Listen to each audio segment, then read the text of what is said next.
Jaksa hadirkan ahli hukum pidana dalam sidang lanjutan kasus penganiayaan berat David Ozora. Salah satu yang digali jaksa adalah unsur-unsur perencanaan pada tindak pidana penganiayaan berat.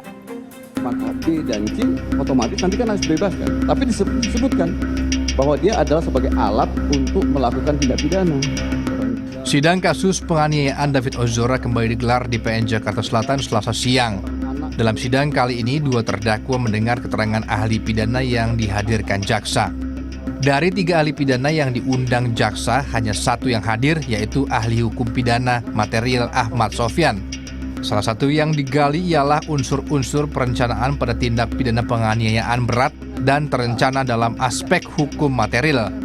Ahli juga diminta tanggapannya mengenai peluang ganti rugi material bagi korban tindak pidana penganiayaan berat.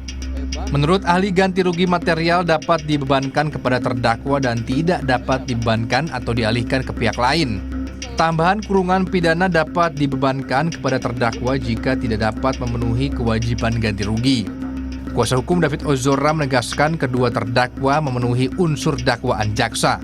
Dari semua keterangan ahli kita ambil kesimpulannya aja ya, bahwa terkait unsur-unsur pasal penganiayaan berat terencana, kalau kita sandingkan dengan fakta di persidangan terkait peristiwa, maka kami sudah melihat unsur pasalnya sudah terpenuhi, bahwa ada akibat dari perbuatan penganiayaan itu dan sudah dilakukan berbagai tipu muslihat, cara-cara tertentu untuk menjebak anak korban hingga bisa ditemui hingga akhirnya terjadi peristiwa. Bahkan kalau kami berada di dalam persidangan, tentu kami akan menyampaikan bahwa ada pengancaman sebelum terjadinya penganiayaan.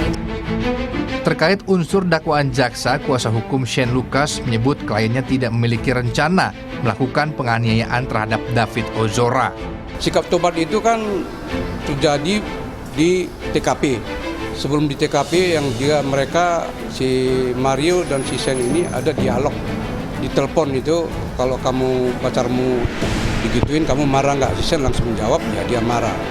Jadi itu tadi ahlinya tidak bisa menyimpulkan dengan dua fakta itu bahwa si Shane itu ikut serta dalam perkara ini. Pekan lalu, Mario Dandi dan Shane bertukar kesaksian terkait malam penganiayaan David Ozora. Keduanya merupakan terdakwa penganiayaan berat dan terencana. Sementara pelaku lain yaitu anak AG telah rampung jalani sidang dengan vonis 3,5 tahun penjara.